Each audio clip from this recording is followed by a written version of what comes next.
Hello friends, GS mentor के official YouTube channel में आप लोगों का पुनः स्वागत है।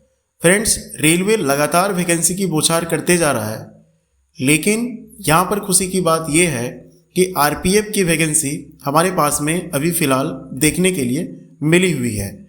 आरपीएफ ने 2 पोस्टों के लिए बहाली यहाँ पर जारी की है और ये है पहला पोस्ट कांस्टेबल और दूसरा पोस्ट सब इंस्पेक्टर। तो फ्रेंड्स, इस वीडियो में हम लोग आज कांस्टेबल के पदों की संपूर्ण जानकारी प्राप्त करने वाले हैं, तो वीडियो को अंत तक जरूर देखिएगा। फ्रेंड्स, रेलवे ने जो वैकेंसी अभी निकाला हुआ है आरपीएफ के लिए कांस्टेबल के पदों की भर्ती के लिए, उसका नाम क्या है? तो उसका नाम है CEN यानी सेंट्रलाइज्ड एम्प्लॉयमेंट नोटिस RPF 2/2024। ये नोटिफिकेशन का नाम आप जब तक इस पोस्ट में सेलेक्ट नहीं होंगे तब तक इसकी ज़रूरत पड़ेगी, इसलिए नोटिफिकेशन का नाम सबसे पहले आप याद ही कर लें। अब हम लोग बात करते हैं कि इंपॉर्टेंट डेट्स कौन कौन से रहने वाले हैं।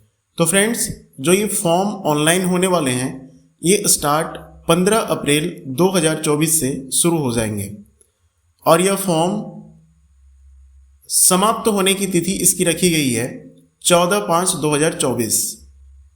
तो 14 मई 2024 को ये फॉर्म समाप्त हो जाएगा। अगर इसमें कुछ गलतियां आपने कर दी है मोबाइल नंबर और ईमेल आईडी को छोड़कर, तो आप इसमें करेक्शन भी कर सकते हैं और करेक्शन की तिथि निर्धारित की गई है 15 मई से 24 मई के बीच में। हालांकि करेक्शन करने के लिए आपको कुछ शुल्क भी जमा करना पड़ेगा और ये शुल्क निर्धारित किया गया है 250 का। फ्रेंड्स, अगर आप PWD कैंडिडेट हैं, फिजिकली हैंडीकैप्ड या फिजिकली चैलेंज्ड स्टूडेंट हैं, तो आप इस फॉर्म को नहीं भर पाएंगे। आपके विजन में दोष है, चश्मा पहनते हैं या फिर आपको कलर ब्लाइंडनेस है या फिर घुटने में प्रॉब्लम है, तो ये सब कैंडिडेट्स इस फॉर्म को नहीं भर पाएंगे। फ्रेंड्स, अगर हम लोग टोटल नंबर ऑफ वैकेंसीज की बात करें तो इसमें वैकेंसीज है 4208 यानी 4208 वैकेंसीज की यहाँ पर सीट जारी की गई है और इसमें इनिशियल पे 21,700 रखा गया है, यानी पेमेंट का ये बेसिक पे है और ये लेवल 3 की पोस्ट अवेलेबल है आपके सामने में। तो इसमें ये बेसिक पे है, इसका मतलब हो गया कि इसमें आपको मिनिमम तो इतना मिलेगा, लेकिन इसके साथ में बहुत सारे अलाउंसेस जुड़ते हैं और उसके बाद ये पेमेंट 35,000 के आसपास चला जाता है। तो पेमेंट स्टार्टिंग के लिए सही है और चूँकि सेंट्रल गवर्नमेंट की वैकेंसी है तो इसमें किसी भी प्रकार का दिक्कत नहीं होता है और एग्ज़ाम कैंसिल होने का डर भी नहीं रहता है, इसलिए आप बेफिक्र हो करके इस फॉर्म को आप भरिएगा। वैकेंसी डिस्ट्रीब्यूशन की बात करेंगे तो इसमें अनरिजर्व के लिए 1450 वैकेंसी है जो मैक्सिमम है। SC ST OBC EWS और टोटल 3577 वैकेंसी यहाँ पर हम लोग को दिख रही है सिर्फ मेल के लिए। फीमेल की बात करेंगे तो यहाँ पर 631 वैकेंसी है। यही 631 और 3577 ये दोनों को मिला करके यहाँ पर टोटल वैकेंसी बनती है। तो वैकेंसीज विगत सालों की तुलना में कम है, लेकिन रेलवे ने प्रॉमिस किया है कि हम हर साल वैकेंसी देंगे, उसके हिसाब से ये वैकेंसियाँ सही है। आगे अगर हम लोग बात करेंगे तो यहाँ पर एज क्राइटेरिया क्या रखा गया है, तो इसमें 18 से 28 साल का एज क्राइटेरिया रखा गया है। मिनिमम 18 साल आपके हो रहे हैं 1/7/2024 को, तो इस फॉर्म को आप भर सकते हैं और मैक्सिमम 28 सालों तक ये वैकेंसी फिल आउट किए जा सकते हैं। इसमें हमारी सरकार ने एक प्रयास की है कि जो कोविड के कारण से 3 साल बर्बाद हुए थे, उस बर्बादी को बचाने के लिए यहाँ पर 25 को ये 28 कर दी है। इसलिए इसमें 3 साल का सरकार की तरफ से यहाँ पर रिलैक्सेशन दी गई है और इसमें जो SC ST OBC ex serviceman या फीमेल कैंडिडेट्स हैं, जो खास करके विडो है, डाइवोर्स्ड है या फिर रीमैरिड नहीं किए हैं उन लोगों के लिए भी यहाँ छूट है। SC/ST कैंडिडेट को 28 + 5 आप कर लीजिएगा, 33 साल तक आप फॉर्म इसको भर सकते हैं। OBC कैंडिडेट की बात करेंगे जो नॉन क्रीमी लेयर वाले हैं, तो ये 28 + 3 यानी 31 साल अगर आपका उम्र हो गया है तो भी इस फॉर्म को भर सकते हैं। बाकी अलग अलग कैटेगरी के भी एज यहाँ पर दिए हुए हैं जिसको आप देख सकते हैं। एप्लीकेशन फ़ी की बात करेंगे तो मेल कैंडिडेट के लिए 500 फ़ी रखी गई है अभी के लिए। 100 रुपये इसमें फ़ी के रूप में आपसे लिया जाएगा और 400 जो आपके रुपये हैं वो आपके बैंक अकाउंट में फॉर्म भरते समय जो जानकारी मांगी जाती है उसमें वापस कर दी जाएगी, लेकिन एग्ज़ाम होने के बाद। फीमेल कैंडिडेट की बात करेंगे तो 250 रुपया इनके जो है फ़ी रखे गए हैं और इसमें भी जो पैसे होते हैं वापस आएंगे लेकिन एग्ज़ाम देने के बाद। अगर हम लोग अलग अलग कैटेगरी की बात करेंगे तो उसमें देख सकते हैं कि यहाँ पर बोला गया है for all candidate, second number को छोड़ करके देखिएगा कि यहाँ पर 500 रुपये लिए जाएंगे और 400 वापस किए जाएंगे। फॉर कैंडिडेट्स खास करके SC/ST, एक्स सर्विसमैन, फीमेल्स हैं, माइनॉरिटीज़ हैं या EBC हैं, इस कैटेगरी के लोगों के लिए फ़ीस जो निर्धारित किया गया है वो आपका 250 किया गया है। और ये आपका अपियरिंग कैंडिडेट्स को कंपल्सरली यहाँ पर देना ही पड़ेगा। अपियरिंग का मतलब जो CBT में अपियर होंगे उनके लिए ये फ़ी निर्धारित किया गया है। एजुकेशनल क्वालिफिकेशन क्या रहा है, तो इसमें एजुकेशनल क्वालिफिकेशन है 10th पास। 10th पास चाहिए और मिनिमम 18 साल चाहिए। अगर ये क्राइटेरिया आप फुलफ़िल करते हैं और फिजिकल स्टैंडर्ड आपका सही है तो आप इस फॉर्म को भर सकते हैं। अपियरिंग वाली कैंडिडेट यहाँ पर नहीं भर सकते हैं। 10th पास प्रॉपर आपके पास में सर्टिफिकेट चाहिए। रिक्रूटमेंट प्रोसेस की बात करेंगे तो इसमें कई स्टेप हैं, जिसमें से पहला स्टेप है कंप्यूटर बेस्ड टेस्ट यानी CBT इसमें होगा। और इस CBT में अगर बात करेंगे तो 10वीं स्तर के प्रश्नों को इसमें पूछा जाएगा। टोटल ड्यूरेशन मिलेंगे आपको 90 मिनट यानी 1.5 घंटा का समय मिलेगा, जिसमें आपको 120 सवाल हल करने पड़ेंगे।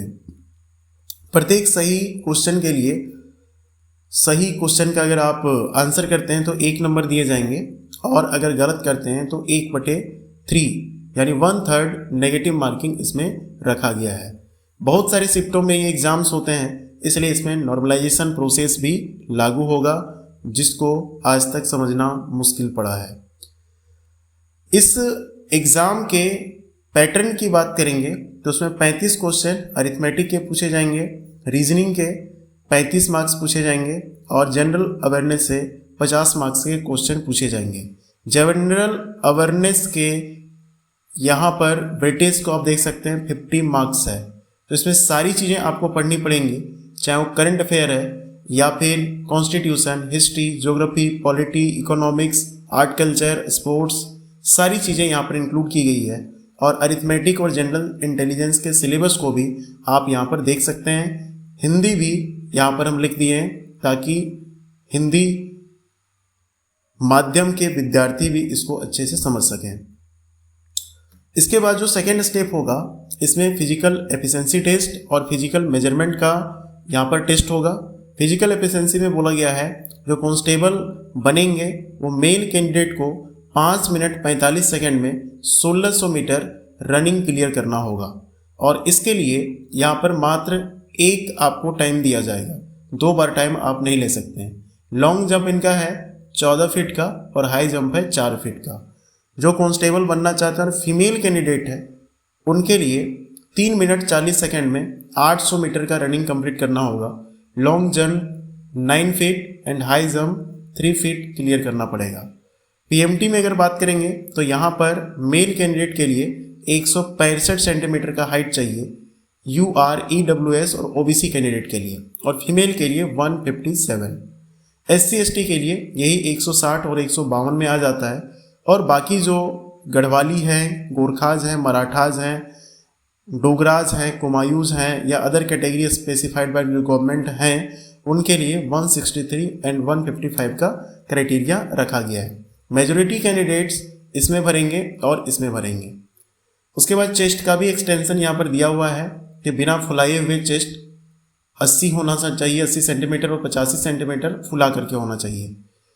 SC/ST मेल कैंडिडेट के लिए यहाँ पर 76.2 और 81.2 ये क्राइटेरिया रखा गया है। फीमेल के लिए चेस्ट का मेजरमेंट नहीं होगा। इसके बाद आपका डॉक्यूमेंट वेरिफिकेशन होगा जिसमें बहुत सारे आपके सर्टिफिकेट्स को चेक किया जाएगा। 10th matriculation certificate as proof के लिए, 10th matriculation certificate educational qualification के लिए, SC/ST OBC या NCL जो सर्टिफिकेट होता है ये आपका चेक किया जाएगा जो सेंट्रल गवर्नमेंट से बना होना चाहिए।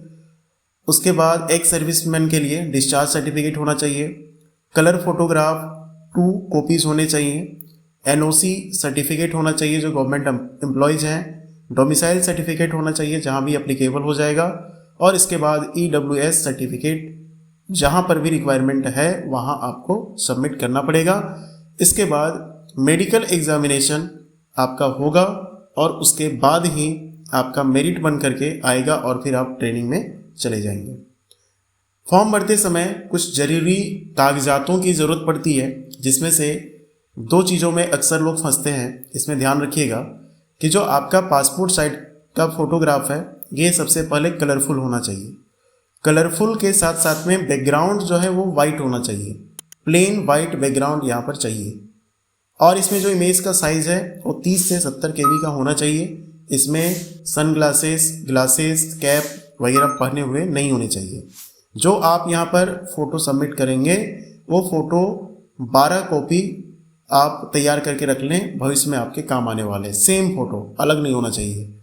Scan JPG image of signature का होना चाहिए और सिग्नेचर का जो साइज़ है वो रनिंग राइटिंग में होना चाहिए, हैंड राइटिंग में होना चाहिए और वो कैपिटल लेटर्स में नहीं होना चाहिए। 30 से 70 KB उसका साइज़ यहाँ पर अलाउड रहेगा। ये आप अगर फ़ोटो और सिग्नेचर अच्छे से बना करके रख लेते हैं तो आप अपने फ़ोन से भी इस फॉर्म को फिलअप कर पाएंगे। हेल्पलाइन नंबर यहाँ पर जारी किया गया है कि अगर आपको किसी प्रकार की परेशानी होती है तो कृपया आप रेलवे को इस आपका जो एड्रेस है उसमें आप क्या कर सकते हैं तो आप ईमेल कर सकते हैं। और अगर कॉल करने के इच्छुक हैं तो आप इस नंबर में आप कॉल भी कर सकते हैं। तो यही है नोटिफिकेशन की पूरी जानकारी। और फिर एक और चीज़ इसमें आप ऐड कीजिएगा, मेडिकल फिटनेस क्या रखा गया है। तो इसमें B1 मेडिकल फिटनेस रखा गया है। चश्मे वाले अलाउड नहीं हैं। और मेडिकल फिटनेस के बारे में आपको जानकारी चाहिए तो आप नज़दीकी हॉस्पिटल में या फिर नज़दीकी सरकारी अस्पताल में जा कर के डॉक्टर से संपर्क करें कि B1 स्टैंडर्ड फिटनेस में क्या क्या रिक्वायरमेंट होता है, आपको पूरा समझा दिया जाएगा। तो वीडियो कैसा लगा, और अगर आपको इस नोटिफिकेशन से रिलेटेड और कोई भी जानकारी आपको अगर लगता है कि पूछा जाना चाहिए तो आप कमेंट बॉक्स में क्वेश्चन पूछ सकते हैं। प्रिपरेशन का अगर आपको वीडियो चाहिए कि कैसे प्रिपेयर करें इस एग्ज़ाम के लिए तो भी आप कमेंट कीजिएगा। आप जैसा कमेंट करेंगे वैसा ही वीडियो आपका इस चैनल में आएगा। आप इस छोटे से वीडियो में अपना समय दिए इसके लिए बहुत बहुत धन्यवाद। और इस वीडियो को लाइक शेयर कीजिए और हो सके तो चैनल को भी सब्सक्राइब कीजिए। मिलते हैं नेक्स्ट वीडियो में, तब तक अपना ख्याल रखिए। Take care, bye bye.